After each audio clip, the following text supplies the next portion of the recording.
Jadi normalnya kita itu kan yang namanya manusia itu menikah, lalu kemudian memiliki anak. Tapi kenapa? Ya, mereka cenderung misalkan tidak menikah, kalau toh misalkan menikah, nggak memiliki anak.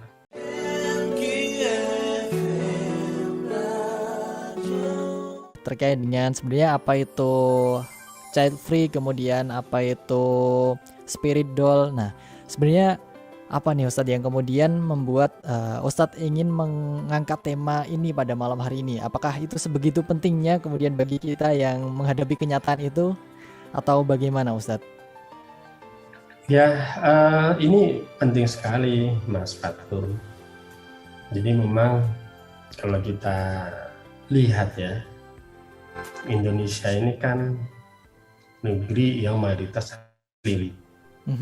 Ya, sedikit banyak atau banyak sedikit, kita itu masih menilai atau memegang nilai-nilai keislaman, baik itu dalam masalah pernikahan maupun dalam masalah berketurunan, punya anak. Dan kita terlihat negara yang dari sisi jumlah penduduk itu besar sekali. Nah, sekarang kita bayangkan kalau child free ini dan juga spirit doll ini semarak, apa kira-kira yang terjadi? Bisa jadi nanti bisa berkurang ya ini pertumbuhan penduduknya, Ustadz. Penduduk kita berkurang, itu sudah pasti. Apakah sudah ada contohnya yang seperti itu? Sudah ada. Jadi kalau kita lihat di Jepang misalkan, saya tinggal 3,5 tahun di Jepang, saya menyaksikan dengan mata kepala ya, bahwa mungkin bukan boneka ya, orang Jepang itu mereka piara anjing dan memperlakukan anjing mereka seperti anak mereka. Jadi toko pakaian misalkan ya, toko perlengkapan bayi kalau di Indonesia, tapi kalau di sana toko perlengkapan anjing. Dan orang senang membawa anjing itu kemana-mana. Dan mereka mengatakan bahwa anjing itu adalah seperti anak mereka. Ya, jadi seperti mereka anak-anak. Nah, orang-orang Jepang, mereka kalau menikah, itu cenderung tidak memiliki anak. Kalau toh memiliki anak, paling cuma satu. Artinya apa? Dari 2, keturunan cuma 1. Jadi berkurang berapa?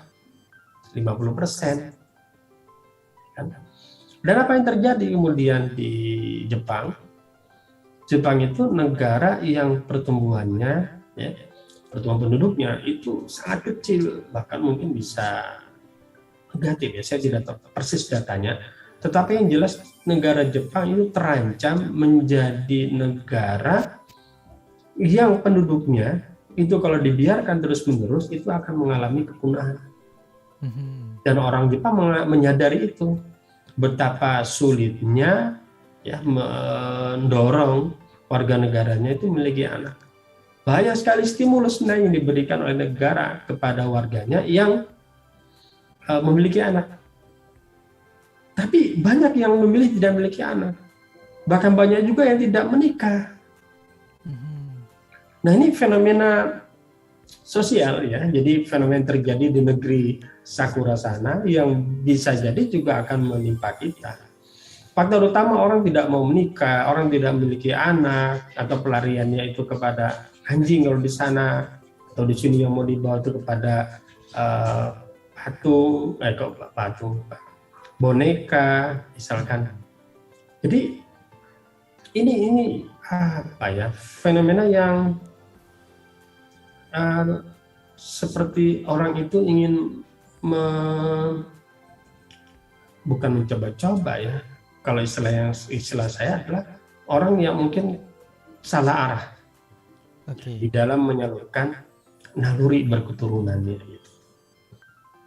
Jadi normalnya kita itu kan yang namanya manusia itu menikah lalu kemudian memiliki anak. Tapi kenapa? Ya, mereka cenderung misalkan tidak menikah, kalau toh misalkan menikah nggak memiliki anak. Pasti banyak sekali kan alasan-alasan yang dibuat.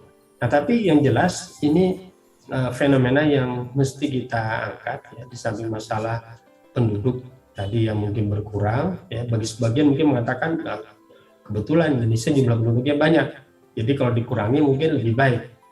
Tapi ada masalah yang lain juga yang menurut saya sangat fundamental, ya, itu terkait masalah cara pandang mereka terhadap memiliki anak. Jadi kalau misalkan dari cara pandang bahwa anak itu bisa digantikan oleh boneka itu diperlakukan seperti anak, memiliki ruh, memiliki jiwa, bahkan mungkin juga berharap mendapatkan kebaikan dari sana. Nah ini offset secara agama, ya, bisa jatuh kepada kesyirikan.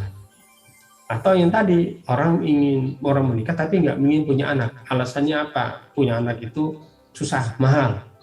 Jadi merasa tidak sanggup untuk menafkahi anak. Nah ini juga offset, ya, seolah-olah tidak yakin bahwa Allah itu akan memberikan rezeki kepada makhluk, termasuk bayi dilahirkan. Itu salah satu. Maka ini perlu kita angkat, ya. Kalau tadi kita sudah membahas sedikit nih, kenapa spirit doll kemudian child free juga sempat menjadi tren, itu salah satunya juga karena public figure ya Ustadz Nopri, dan juga tadi ada kesalahan berpikir juga nih dari kita sebagai manusia modern yang kalau tadi Ustadz Nopri mengatakan seharusnya bisa diperbaiki dengan mengkaji secara spiritual dari diri kita ya Ustadz Nopri.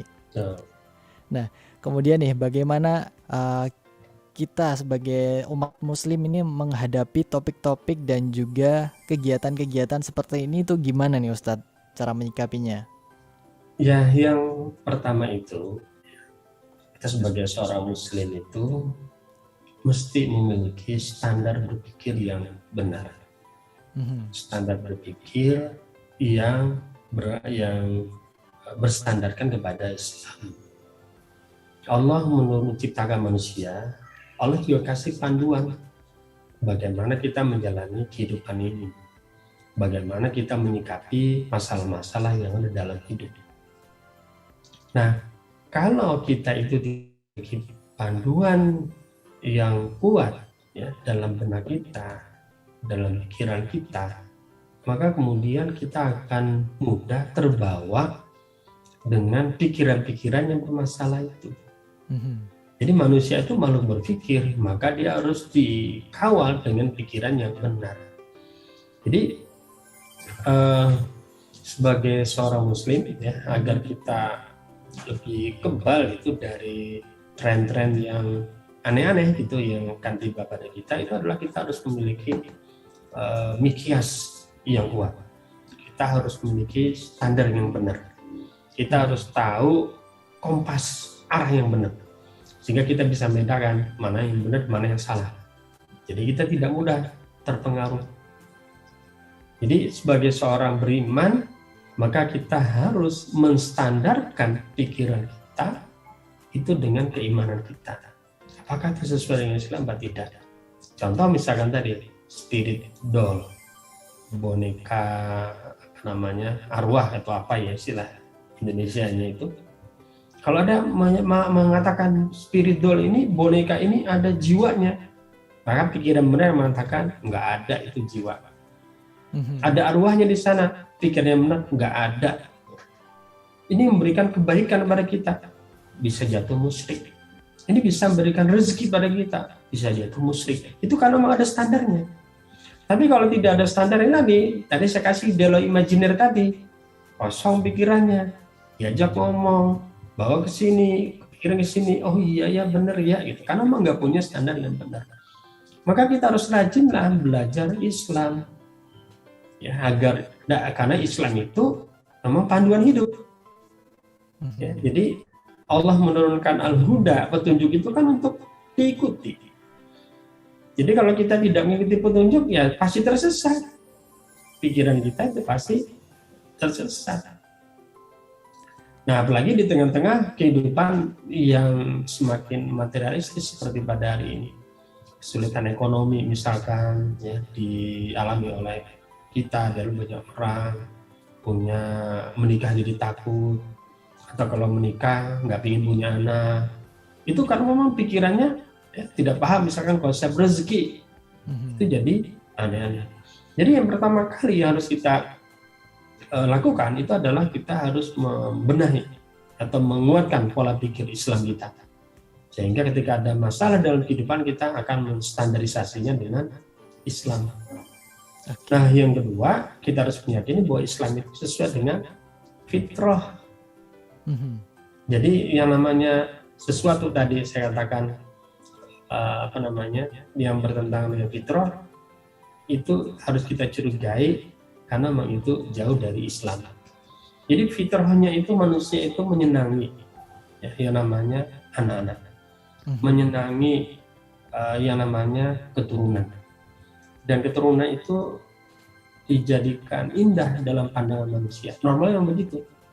Zuina linnasi syahawati minan nisa wal banina. Jadi dijadikan indah dalam pandanganmu itu adalah wanita. Ya, kemudian juga anak-anak. Maka normalnya ya kita itu kalau punya anak, ini yang saya rasakan ya, dan saya kira dirasakan oleh sahabat MK di rumah, itu kalau pulang kerja misalkan kita capek, bahkan belum sampai ke rumah udah kebayang-bayang itu yang namanya balita kita, lucunya, omongannya, pecahannya, itu nature sekali, alami sekali. Ya, jadi dan karena seperti Allah memberikan naluri itu kepada manusia sehingga kita terdorong ingin punya anak. Nah, tapi kalau dihantu-hantui tadi, kalau menikah itu nanti merepotkan karir, kalau menikah punya anak nanti susah merawatnya, akhirnya dia tekan itu, tapi naluri itu ada, lalu tersalurkanlah kepada, kalau di Jepang misalkan banyak yang pelihara anjing, gitu, bawa anjing jalan. Jadi kalau lihat itu, kalau sering saya lihat orang bawa anjing, itu seperti membawa anaknya. Karena melihara anjing itu lebih mudah dibandingkan merawat anak. Oke, baik Ustadz Nopri ya. Ternyata memang kita harus menstandarisasi pikiran kita dengan Islam ya Ustadz Nopri. Nah, barangkali ini sudah jam 8 juga. Nah, ini barangkali Ustadz Nopri memberikan closing statement-nya, apalagi bagi para kita pemuda yang nanti kemungkinan besar akan menghadapi tren-tren yang serupa di sosial media, bahkan di dunia maya baru metaverse gitu ya Ustadz. Iya, betul sekali. Jadi tantangan kita memang semakin berat ya. Manusia itu adalah makhluk berpikir, dan apa yang dilihat, apa yang didengar itu bisa jadi standar bagi kita, sehingga kalau kita tidak punya standar yang kuat, kita akan terombang-ambing ya, dengan berbagai macam tren yang dijajakan oleh banyak kalangan ya, diviralkan melalui media sosial, di-endorse oleh para influencer misalkan. Maka dari itu marilah kita kuatkan pikiran kita kuatkan pemahaman kita tentang Islam, dan jadikanlah Islam itu sebagai standar bagi kita di dalam melihat segala macam persoalan, sehingga insya Allah ya kita akan hidup ya sesuai dengan fitrah kita sebagai makhluk Allah, sebagai manusia yang normal ya, sebagai manusia yang utuh, dan kita bisa merasakan yang namanya kebahagiaan yang baik ya, kebahagiaan yang luar biasa dalam kehidupan kita. Dan demikian sahabat Fatur dan juga sahabat di rumah.